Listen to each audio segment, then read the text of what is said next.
दुनिया भर में जारी तनाज़ात खुसूसन मशरिक़ वस्ता में जारी खूंरेज़ी के पस मंज़र में अमरीकी सरपरस्ती में होने वाली नाम निहाद जंगबंदी ने एक मरतबा फिर आलमी ज़मीर को झंझोड़ कर रख दिया है। अमन के नाम पर पेश की जाने वाली ये पेशकश दरअसल एक ऐसा सियासी हरबा साबित हो रही है जिसका मकसद हकीकी अमन नहीं बल्कि मफादात का तहफ़्फ़ुज़ और वक्ती दबाव कम करना है।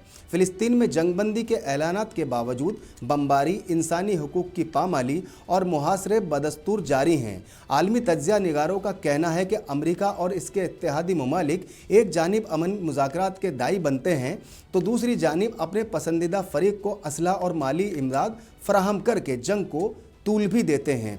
आलमी मुबस्सिरीन के मुताबिक ये दौरा मयार इस बात का सबूत है कि अमरीका की क़यादत में की जाने वाली ये नाम निहाद अमन कोशिश दर हकीकत एक सिफारती तमाशा है। इंसानी जानों की ज़िया पर आलमी बिरादरी की खामोशी और जंगबंदी के दौरान जारी जारहाना कार्रवाइयाँ इस बात का वाज़ेह इज़हार कर रही हैं कि असल मकसद अमन नहीं बल्कि सियासी मफादात का तहफ़्फ़ुज़ है। अक़वाम मुत्तहिदा और इंसानी हुकूक की तंजीमों ने भी इस सूरत हाल पर तशवीश का इजहार किया है। इनका कहना है कि अगर आलमी ताकतें वाकई अमन चाहती हैं तो उन्हें दोहरा मेयार को तर्क करके मजलूम अक़वाम की हक़ में वाज़ेह और मुयस्सर इक़दामात करने होंगे, वरना अमन के नाम पर ये ड्रामे दुनिया के ज़मीर पर एक बदनुमा धब्बा बनकर रह जाएंगे।